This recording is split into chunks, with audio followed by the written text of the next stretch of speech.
with switching my laptop a little loud. Like it or not, life is full of measuring sticks. How smart we are, how fast we are, how well we can, compete. But up until now, it's been pretty hard to tell how well kids are competing in school and how well they're gonna do when they get out of school. We like to think that our education system does that. But when it comes to learning what they really need to be successful after graduation, is a girl in your neighborhood being taught as much as her friend over in the next one? Is a graduating senior in, say, St. Louis as prepared to get a job as the graduate in Shanghai? Well, it turns out the answer to both of these questions is no. Because for years, states have been setting different standards for what students should know and be able to do at each grade level. That's making it too hard to know if our kids are really doing well enough overall, and if they can really compete for a job someday. What we really need are clear goals. That's where the Common Core state standards come in. They're like a total sea change in education. Consistent, strong, clear benchmarks for English language arts and math. Here's how it works. You can think of kindergarten through 12th grade like a giant staircase. Each step is a skill your child needs to learn before stepping up to the next one. But right now, too many kids aren't really confident with like 2 plus 2 before they have to move on to 2 times 2. We need more focus on the skills that help them move up the stairs, or they can slip up and fall behind. And there's another problem. What if everyone's stairs were made at different heights? Well, here we go again. They are. So, a boy in Seattle who's rocking an A in English literature could be getting a C on his Chicago friend's staircase. Oops. We need to create consistent steps in education too. So first, each standard creates a landing on the staircase, a stop along the way as your child heads toward high school graduation. Each stop is a chance for every parent and teacher to focus on the skills their students are supposed to know at that step, no matter the zip code, language, or race. And more importantly, each standard makes sure all students are learning what they need to know to get to graduation and beyond. Because something like counting to 100 leads to understanding dollars and cents, which eventually leads to understanding how to manage a budget. Secondly, the standards are consistent from school to school, and they match up against international standards too. Now we know how we're doing compared to just about everyone. So even though local communities will still design their own curriculum, with the same rules, everybody can compete on the same kind of staircase. But standards aren't learning. That's why we need teachers, parents, and students to help make that happen. By working together to help kids meet these standards. The world's getting more and more competitive every day. But now, when our kids get to the top of their staircase, they can have way more options on where their life goes from there. Clear goals, confident, well-prepared students. That's the Common Core state standards. This is kind of a nice little overview. Just a little bit more background on how the standards came about.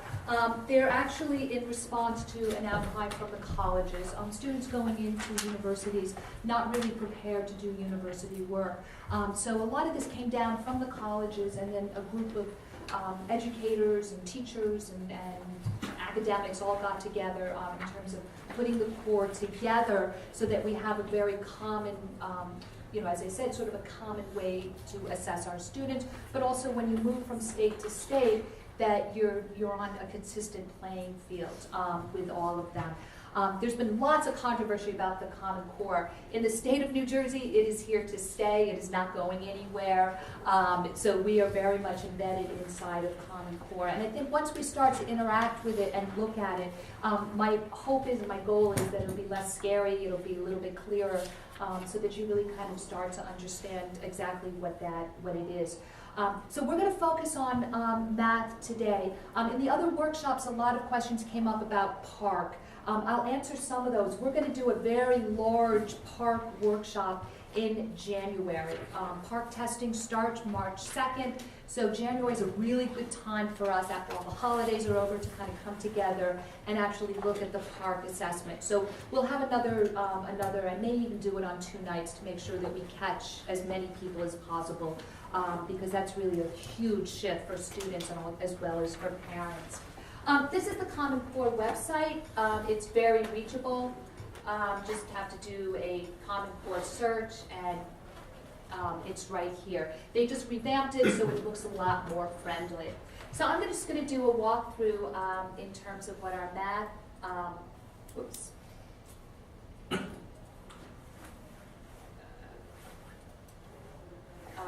just get into the right thing here. Actually, here we go.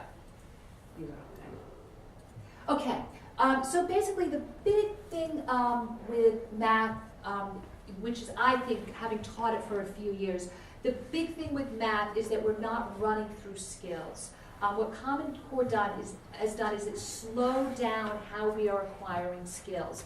So basically the focus is very narrow, but it is very, very deep. A perfect example, when we start looking at the standards, fractions is the work of 3rd, 4th, and 5th grade. They spend all 3 of those years building their skills just on fractions, and they're separate standards for 3 through 5 just on fractions. So instead of just running through it a little bit at a time each year, grades 3, 4, and 5 move from understanding fractions to decimals, to multiplying and dividing decimals and fractions. So basically that's one of the biggest shifts, is that we're not teaching a lot of little skills over a big long period, but rather going in depth, and you'll see that. The other shift, which is not quite so big for New Jersey, because we always had a fluency for math, is that students need to be fluent. They need to know their multiplication tables. They need to be able to add and subtract up to 10 in kindergarten and 20 in first grade. So really that very fluency is really important. So you guys all need in the car to be running your, just like the good old-fashioned multiplication tables. It's a great time to do it because fluency is now back. And in our building, we do things like minute math and other things where students are actually practicing, mentally, can I come up with the answer without using my fingers and just having it more of that rote. Okay, so basically, this is how it is broken up in terms of the topics, and we'll look at that a little bit more specifically. In grades K through 2, basically the skills are about problem solving related to addition and subtractions. Word problems start in kindergarten. They will be getting very simple word problems. Can they solve them? In grades 3 through 5, that's where we start multiplication as well as division, and also fractions start in 3 through 5. Basically what's happened, those of you who have children who've gone through the system, everything's gotten pushed down. It used to be in 2nd grade, we kind of taught like the beginning understanding of multiplication. 2nd grade is now teaching multiplication. 3rd grade is teaching it very solidly, and that's where fluency is expected. By 4th grade, they should know their multiplication tables, and they will start working on double digit. That's kind of a bigger shift. It used to be that 3rd grade started multiplication, and then it grew up until 3 through 5. In 6th grade, the ratios and proportional relationships. Early algebra starts in the 6th grade. In 7th grade, they also continue on with that kind of work, again, growing in algebra skills. And then in 8th grade is when 8th grade really looks like the very beginning of Algebra 1, with these linear equations and moving numbers around for fluencies. With that. So that's kind of the breakdown of exactly what each grade is responsible for. Okay, so this is a kind of an overview again, and this is all up on the website, so you can go back into it and look. The big thing that cubes and talking about probability, but is now part of the upper school with that. Okay, so those are basically our domains. This is the kind of a nice graphic that shows how things overlap. So you can see there's the kindergarten proportionality, operations in base 10, everything goes up to 5th grade. Starting in 6th grade is when we really start moving into some algebraic understanding with that. Geometry is consistent throughout the K through, actually right through high school standards with that. Questions? Yeah? So how different is this to what we had before? For New Jersey is actually pretty lucky. We had a very high standards both in ELA and math. So for us, the shift is this much. For other states, the shift may have been this much. So New Jersey was in pretty good shape. I would say that we were probably in better shape for ELA in terms of rigor. The math is probably a little bit of a bigger jump. And I think the way that people have really been talking about it is the skills have all been pushed down. For example, kindergarten, you were really happy if they got up to 10, could count up to 10. The expectation for kindergarten is that they can be able to get up to 100 and counting one by one, but also getting up to 100 counting by tens. So that's a big jump. First grade, we were happy if they were adding and subtracting inside of 10. They now have to add and subtract inside of 20. So those are kind of the big leaps that have happened in terms of the math. So basically, I think the summary is that everything's just gotten pushed down a year in terms of New Jersey. Is there any, do they show that anywhere? Is there any illustration what that might be? They do. There's a lot of geeky stuff in terms of standard for standard, exactly where we lined up. And basically how New Jersey was never that specific. They were never that skill driven. They were really much more generalized, add and subtract. But the Common Core has really said, this is what you should be doing by the end. And when we start to look at the standards, I think you guys are going to work with that, you're actually going to see how specific it is. And the reason that it can be so specific is because we're not doing this much in each grade, we're doing this much, but it's really deep. We're going in very deep. For our school, that's a great model because we really do believe in deep understanding and not just running through skills just to get to the end of the year. Yeah, question? I just wanted to know what difference does it make in terms of the 8th graders? Oh, what do you mean in terms of they're doing much more algebra, sort of algebraic foundation work up in the 8th grade. To compare with before, I mean. I'm not an upper school math teacher. Probably the best person to ask is Warren Anderson. You can email him. He probably understands the biggest shift in terms of, from my understanding, the biggest shift is really getting ready for algebra. Because in a lot of middle schools, like they'll offer algebra as an 8th grade, and it was sort of this optional course that was out there. What Common Core is doing is making sure everybody has an introduction into algebra. It's not something you opt into as an 8th grader. It is part of math understanding. So it's not like all of a sudden you're going to get into an algebra course in 8th grade. So I think that's kind of the biggest shift, is this idea of number sense, moving numbers around. But specifics, our 8th grade math teacher is probably the best one to talk with that. Yeah. It's just a question for future, is there a consideration of providing like a textbook or something like a defined workbook for kids, since we'll be following Common Core?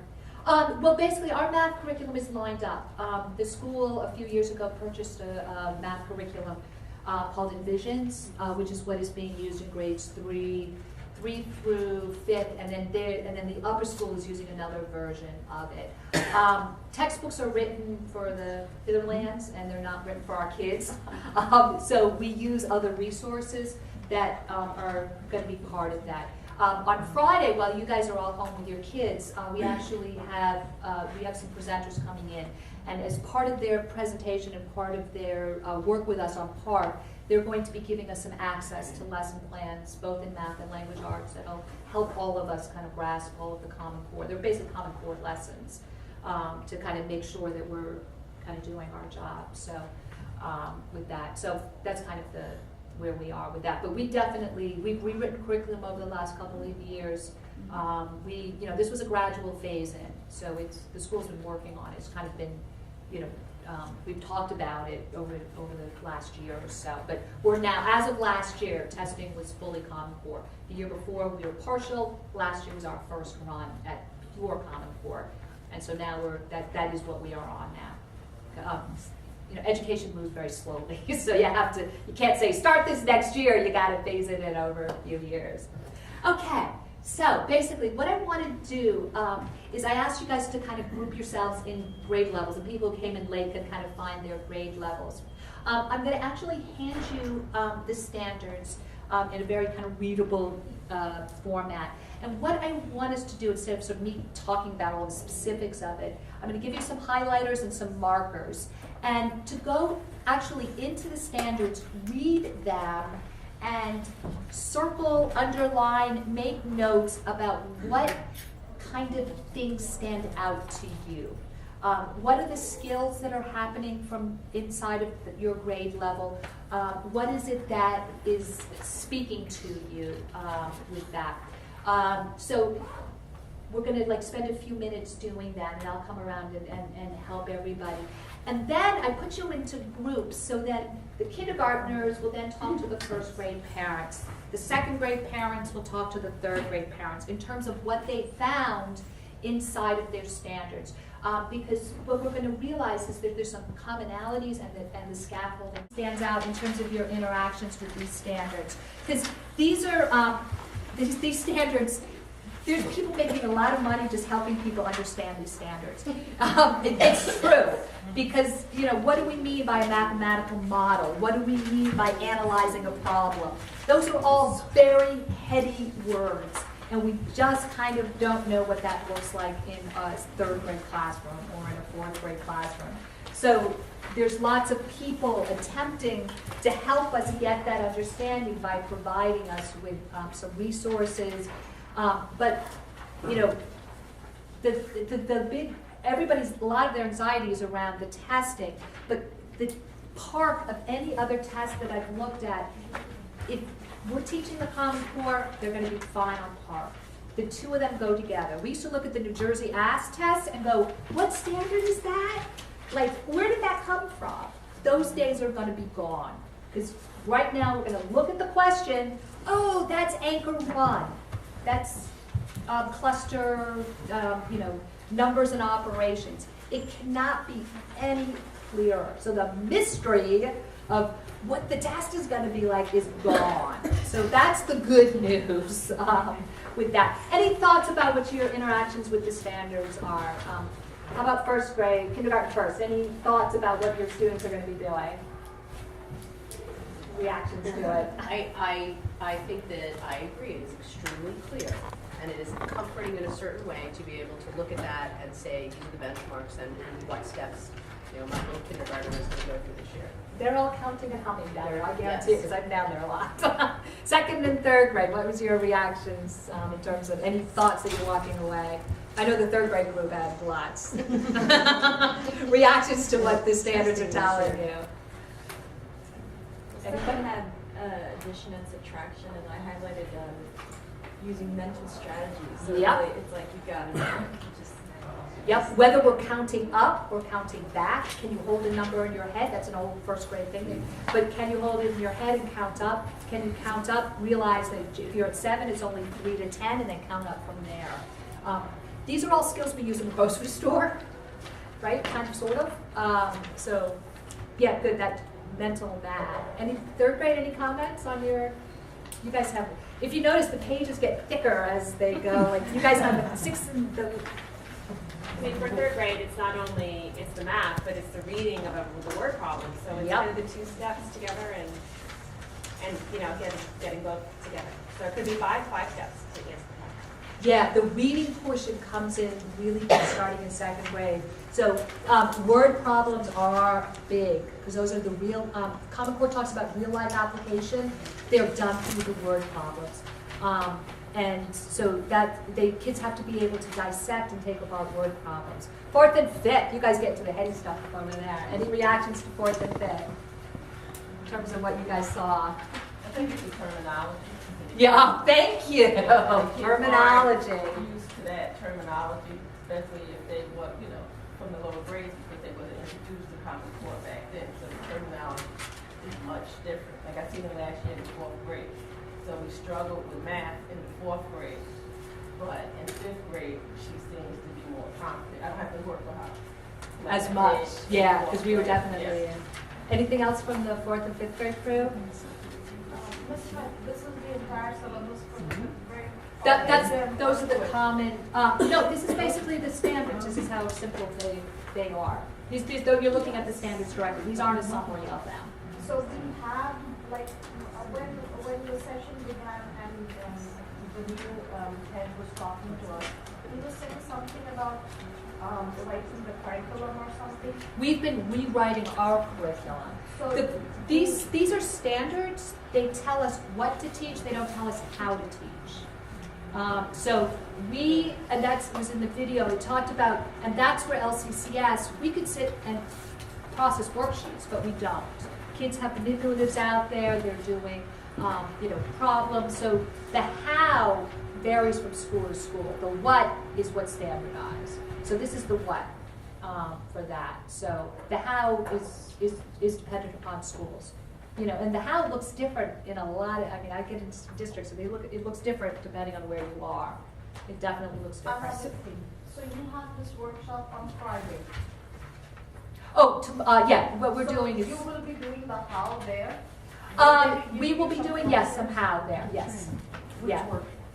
This is just for the staff. You guys are all, I'm just saying, in terms of what our preparation looks like for this, I want to just kind of give a background in terms of what the school's doing for preparation. All right, the middle schoolers, I'm sorry. Sorry, can we get an overview of the how too? Because a lot of things that they are doing is it's not the way we learn.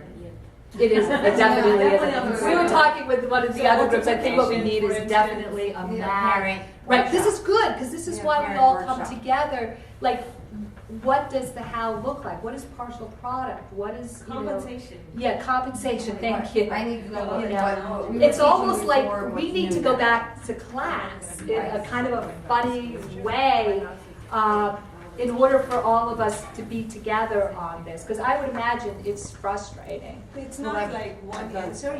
She comes and Yep. with the answer. I arrive at the same answer, but she does it completely differently. Not only is it the answer is the same, but she has to explain in words Yep. how she got there. And that's That's Common the Core. frustrating part. I did this because I got to this answer because. It's basically explaining why you use those steps. And that's kind of a global standard. How did you get to where you got? I mean, that's a It's good in thing it's because in it makes them ELA. think, but- Yeah, exactly. So that we just don't have that you can explain yourself, basically. So if I knew what compensation method was before Yeah. I encountered it, then I would spare myself I and know learn a lot Envisions harder. has some- Textbook is online. Yeah, Envisions is The online. Envisions textbooks are available Yeah. online, which you can browse at home, if that's helpful. And Yeah. they I then just Googled it, yeah. Yes, you can. You look it up, just whatever you find Googling is there. Yeah, it's definitely there. There's also, I know Envisions has some, I have to look to see what they have in terms of parent logins with that. That'd be great to With know. that, yeah, I'll make some notes in terms of doing a hands-on, what does math look like, and we can even, break it up into buildings. And actually, you guys can sit here with base 10 blocks and just play. All right, middle school, what is your walk away from what you guys saw? Two things. So one is, I like the way the what is described here. I think the how is going to be very interesting for sixth graders because they are coming into something for the first time without having this foundation in fifth Yeah, the grade. sixth graders the middle school they're doing a lot of catch up there. Right. So, I'm wondering if the school can offer more support in terms of extra time after school or before school where kids can fill in those gaps because it's hard to catch up with all this. Like from fifth Right. grade, the jump is huge. It is really, I mean, the middle school is probably, the kindergartners and probably, starting around second grade, they've been living Common Core since, for a pretty long time. I know Mr. Anderson and Erica are up there a lot after school. I don't know what the structure is and how they're working with kids, but I'm very often here late, so they are more than willing. There's also a couple student teachers up there. So that may be something that reach out to them with that. Because if they know there's a need, I'm sure that they would respond. They go up there at lunchtime. Both those math teachers are with kids early in the morning to late at night. I think it's just a matter of arranging it and just having it happen with that. Because we're now getting into the part of the year, the first report cards come out, and a lot of things are starting to kind of happen. Anything else on the middle school in terms of what they're...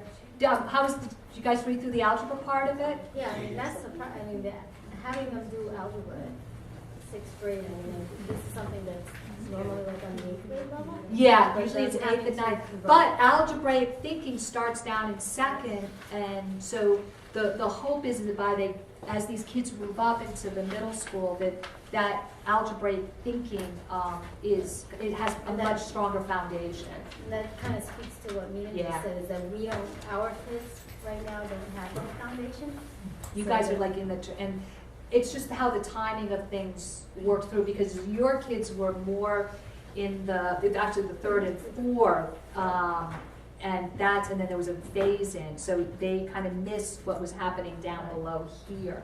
There was a lot of catching up. I know when I was in fourth grade, we had a lot of sort of bridge lessons to get them going, but they probably have the hardest. But you guys should feel like you're not alone. The entire state and country is feeling this. So it's not just our little bubble here. It definitely is across the board. There's lots and lots of discussions with that. Okay, so I think we've done that. This is basically an example of a 7th grade question, just to kind of give you an idea about how it changes. So basically the 7th grade question is to determine the surface area of prisms and cylinders using a calculator and a variety of methods. So this would be pre-Common Core. So I've actually seen this problem on NJS. So they were asked to show their work before, that hasn't changed. And then their answer in square inches. So this is basically just a straightforward math problem to get to this and just showing their work. Common Core is going to give them problems that look like this. So they're going to have, like, this is where the 2-part piece of it comes based on this. So this is a post-Common Core. And if you just listen to the language, you can hear the difference, even if you don't understand the math. Find the area of right triangles, other triangles, special quadrilaterals, and polygons by composing into rectangles or decomposing into triangles and other shapes. Apply these techniques in the context of solving real-world and mathematical problems. Who was talking about the terminology over here, right? There it is. But that's not the test question. The test question is on the right. That's Yes, the exactly. statement This is it's the addressing. background. Yeah, this is like sort of the background stuff. The test question is pretty simple. What's the area of ADE? Yeah, they would say the test question is triangle ADE is inside rectangle ABCD. Point E is halfway between B and C on the rectangle. So part A of this, what is the area of ADE? What is the ratio of the area of triangle ABE so here's a comparison. They want them to compare. That last question, there was no comparison. There was no questions about compare your two answers here. And then what is the ratio of the triangle CDE to the area of rectangle? So there's multi-steps just within each one of these little parts here. So this is obviously their workspace. This is some background. Get ready for this. Chances are with Common Core, there's going to be another question that will come after this. One thing what we looked at when we saw a lot of the park is they're not going to be going through a whole bunch of questions. They may be having the same question or the same kind of problem. They're going to be talking about it in different ways as they move through it. They may say, oh, remember question 2. Build off of that and answer question 3. So there's going to be less of this compartmentalized, and that's true in ELA also with that. Okay, so I'm going to do a very large workshop in January. I've been living and breathing this stuff for almost a year now. But just to kind of give you what a walkthrough. This is actually now an old slide because we are now here. But this is how we got here in terms of the transition.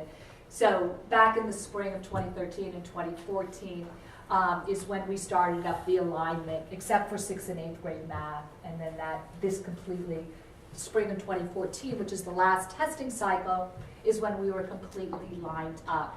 So while everybody else, we still took it in the spring of 2014 is when we did our field test. State of New Jersey was very smart, and they didn't field test just a few districts because they had a certain number that they had to field test.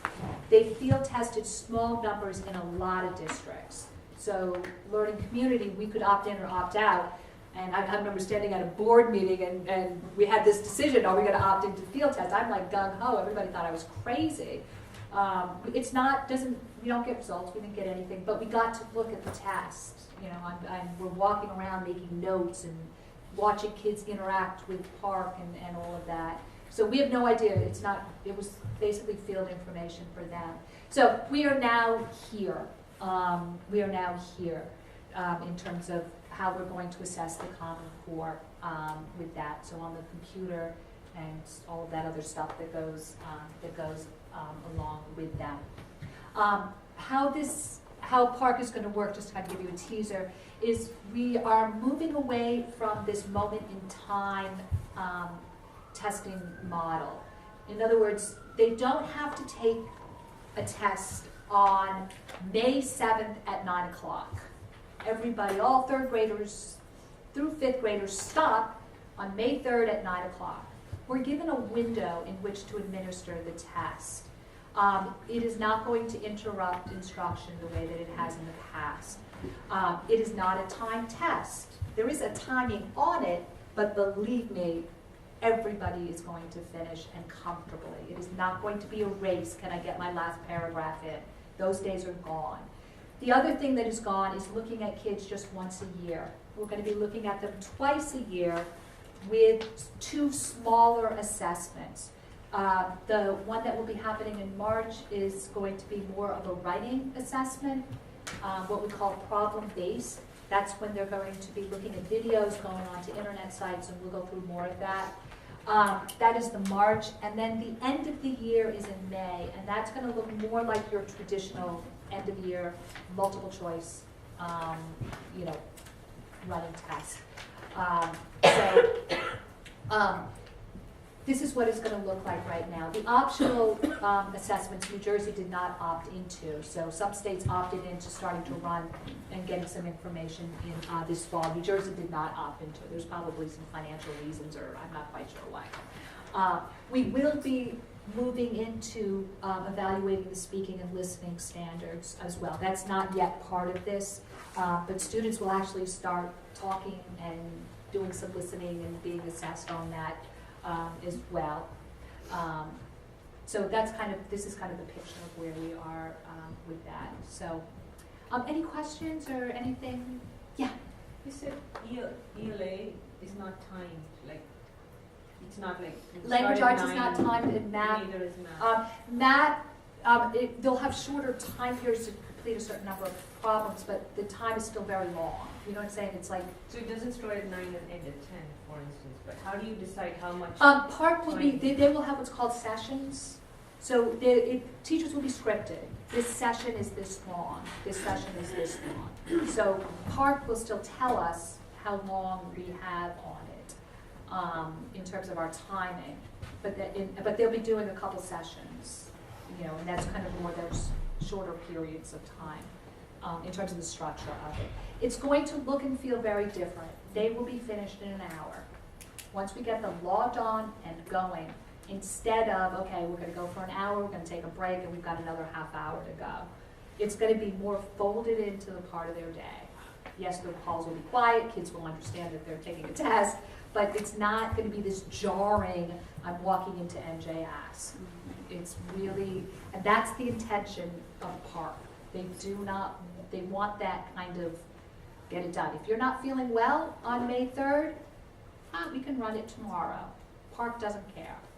New Jersey asked, we could go into a makeup date, it creates all these problems, so on and so forth.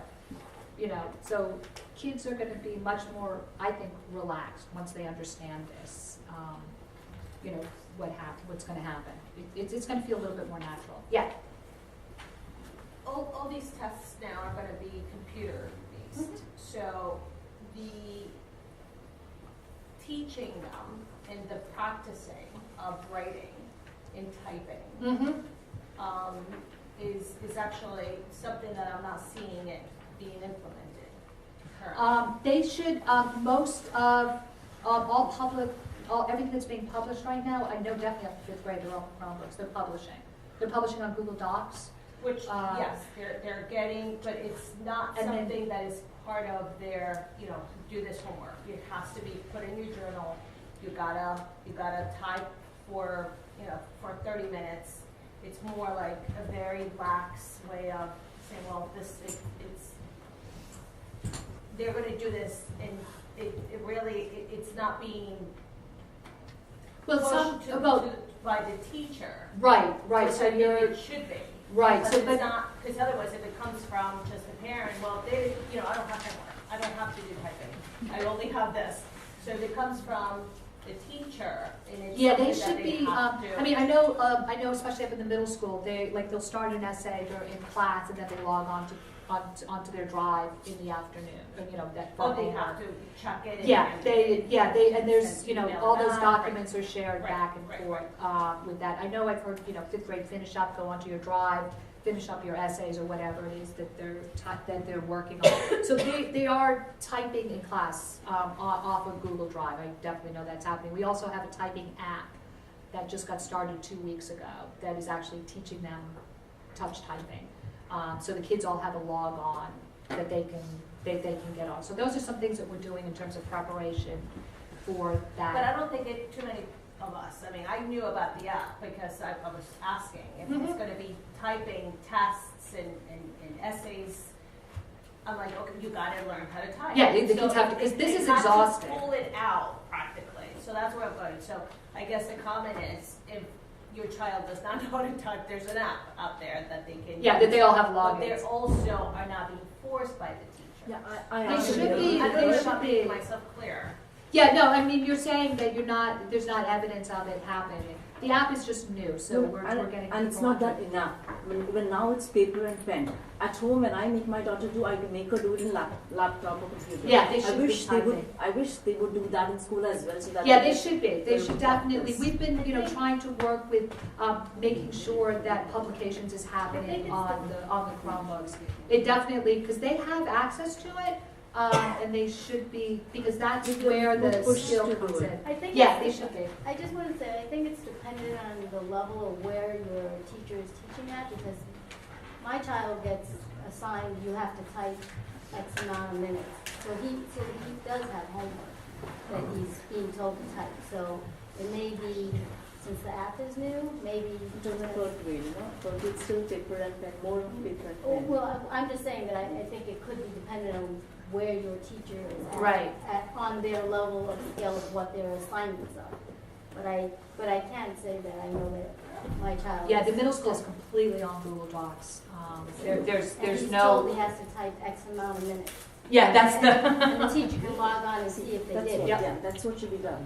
Yeah. But what I'm saying is I think it's dependent on the level that they're at, because this. Yeah, and I think also, it is, I know, literally